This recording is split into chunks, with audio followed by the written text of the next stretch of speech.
السلام علیکم ورحمۃ اللہ وبرکاتہ۔ نحمدہ ونصلی ونسلم علی رسول الکریم۔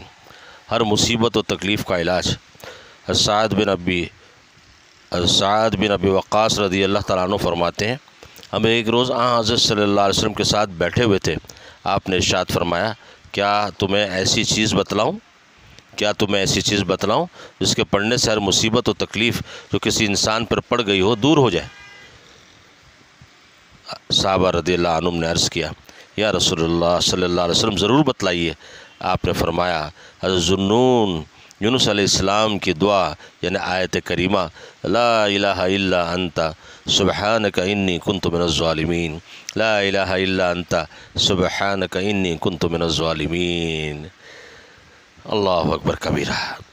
ہر مصیبت و تکلیف کا علاج اللہ سبحانہ و تعالیٰ روزانہ اس دعا کے یعنی اس آیت کریمہ کے پڑھنے کی توفیق نصیب فرمائے۔